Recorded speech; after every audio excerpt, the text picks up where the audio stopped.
This happened to me in late 2022, and I honestly still have trouble talking about it, but maybe getting it out there will help.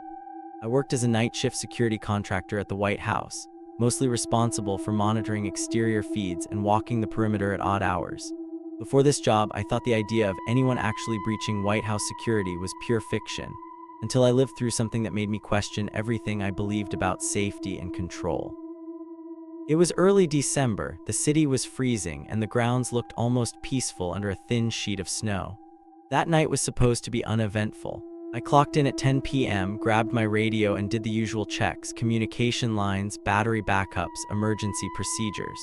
I walked my usual route: North Lawn, the Rose Garden, along the West Wing, then back inside to monitor the feeds. Everything was routine until around 2:30 a.m. That's when I noticed a flicker on camera 19, which faces the Southwest Service entrance, a rarely used door usually reserved for high-security maintenance. The screen glitched, then a figure appeared on the edge of the feed. At first, I thought it was an animal, but the movement was deliberate, steady, almost like someone purposely trying to avoid being seen. They moved directly toward a blind spot behind a group of shrubs. My stomach dropped. I called it in over the radio, but all I got was static. The landline was dead too. I grabbed my flashlight and left the security office, making my way quietly to the service entrance. The snow muffled my footsteps. There were no alarms, no motion alerts, nothing, yet I could see fresh prints in the snow leading directly to the door. I drew closer, heart pounding. The door, normally locked with a 6-digit code, was ajar. No broken lock, no forced entry, just open. That shouldn't have been possible. I hesitated for a second, then slowly pushed it open, shining my flashlight inside. The hallway was empty, but it felt wrong, colder than outside, silent except for the hum of the ventilation. I tried my radio again, static. I took a few cautious steps down the corridor, straining my ears for any sound. That's when my phone buzzed, a text from an unknown number. The message read, "Welcome, Sam. We've been waiting for you." I froze. Nobody knew my nickname except for a handful of people, and none of them would ever play this kind of joke, especially not here. Another text, "Don't turn around." I'd like to say I was brave and kept moving, but the truth is I almost bolted. But I forced myself forward, desperate to find whoever was in the building. I reached the control panel for that wing. The logs had been wiped clean for the past 2 hours. I was officially off the map, no record of me or the intruder being in that area. My skin crawled. Suddenly, the emergency lights flickered and shut off. In the pitch black, I heard footsteps behind me, soft, careful, almost mocking. I turned quickly, swinging my flashlight through the darkness. Nothing, but the phone buzzed again, too slow. It was like someone was watching me through my own eyes, predicting every move I'd make. I tried to exit the hallway, but the door I'd entered through was now locked. No matter what I did, I couldn't force it open. I followed the hallway deeper, knowing it would eventually connect with a main corridor. As I reached the end, I found the cleaning closet door open and a janitor's cart tipped over. Papers, rags, and a ring of keys were scattered on the floor. I bent down to grab the keys, hoping one would unlock the door behind me, when I noticed another set of footprints, small, light, and clearly not mine, leading toward the basement stairs. In the faint glow from my flashlight, I followed them. My heart was thudding so loudly I could barely think. The basement was cold, echoey, and cluttered with old storage. I heard quiet tapping, metal on metal, like someone gently rapping a key on a pipe. Another text arrived: "If you want to leave, don't call for help." Sweat ran down my back despite the cold. I debated trying to call the main office, but something told me the warning wasn't an empty threat. I kept moving, scanning every shadow. I passed an old service elevator, its door slightly open. The tapping stopped. I stood frozen, feeling watched. Then, out of nowhere, a hand reached out from the darkness, grabbing my wrist.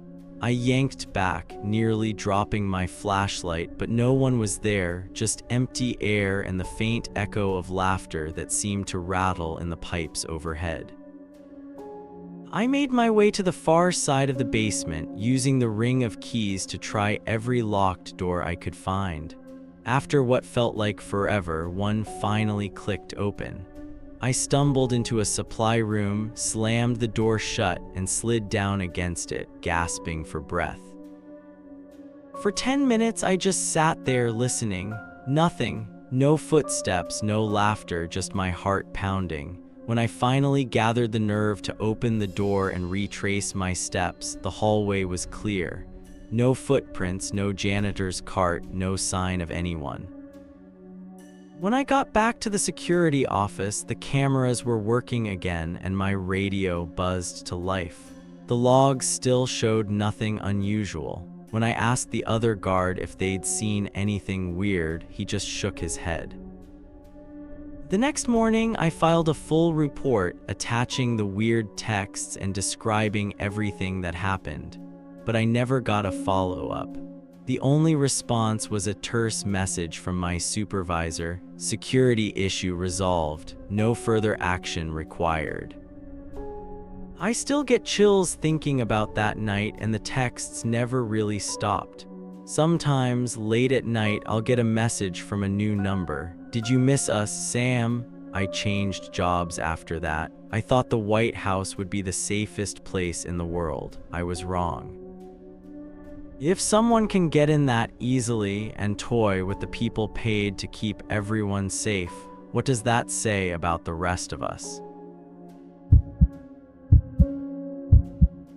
This happened in the spring of 2021, and even now, just talking about it puts me on edge. I was part of a maintenance team hired to do overnight renovations on the historic state floor. The work required multiple clearances and all kinds of checks, but honestly, I felt honored just to be inside those walls. For the first week, everything was normal: long nights, endless noise from drills, and routine sweeps by security. We weren't supposed to go anywhere alone, but one night, that rule was broken. It was about 3:15 a.m. The rest of my crew was wrapping up in the red room, but I had to return to the main hallway to fetch a specialized toolkit. As I headed down the hall, the ornate silence was almost suffocating. The security lights cast these long shadows that seemed to move with me. I passed by an old display cabinet and caught my reflection, pale, exhausted, and just wanting to get the night over with. When I got to the supply closet, I noticed the door was already unlocked. That was odd because our site lead was strict about locking up every single time. I opened the door slowly. The lights inside were off. I flicked them on and immediately noticed a set of muddy footprints, small, adult-sized, and definitely not from any of us. Whoever it was, they had tracked mud across the white marble tiles. My phone buzzed, an unknown number again. "Quiet night, huh? You're not alone." I felt my blood run cold. I stepped back out into the hallway, but it was empty. I called out, half hopping it was just one of the other workers, but no one answered. I radioed into security, but the transmission was strangely garbled. All I could make out was, "Not authorized, hallway stay," then static. That's when I heard the sound of a door shutting down the hall. I followed the noise, nerves on fire. I reached a small service stairwell and saw that the emergency exit had been propped open, something we were absolutely forbidden to do. I crept down the steps, shining my light along the walls. The stairwell led to a rarely used maintenance tunnel that eventually ran outside the White House perimeter. I had only been down there once before with a supervisor. The air felt heavier with every step. Halfway down, I heard quick footsteps ahead of me. I called out, but the only response was a low whistle echoing through the tunnel. My phone buzzed again. "You should have stayed with your friends." Panicking, I turned back, but the door I came through had closed. I tried the handle. Locked. I was trapped. My flashlight started to flicker as I made my way deeper into the tunnel, praying there would be another way out.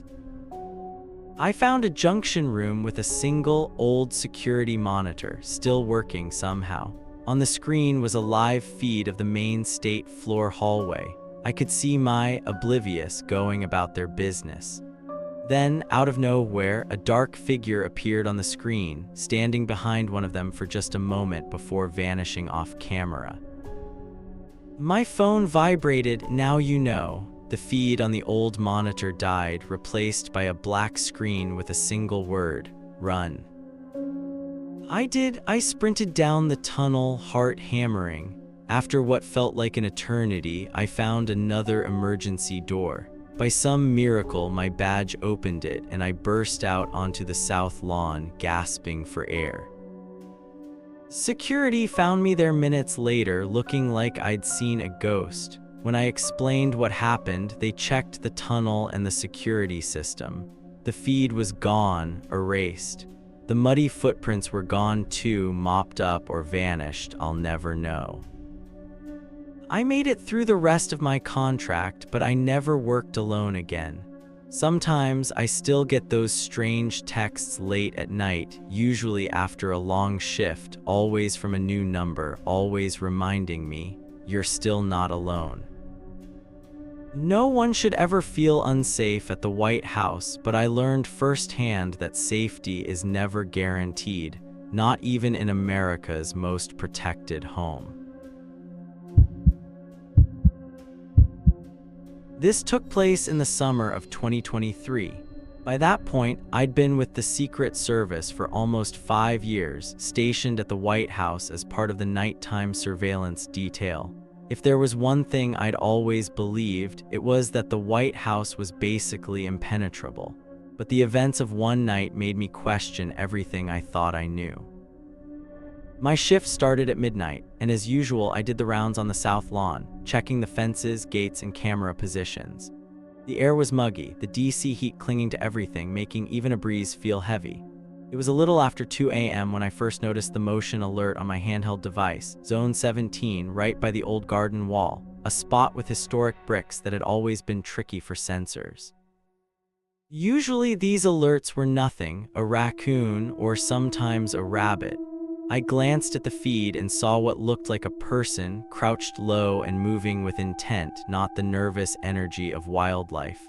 I tried to zoom the camera, but the feed glitched for several seconds and then came back. Now the figure was gone. I radioed my partner Maria, who was posted inside the ground floor hallway. My call didn't go through. I tried again, switching channels, but every attempt was met with dead silence.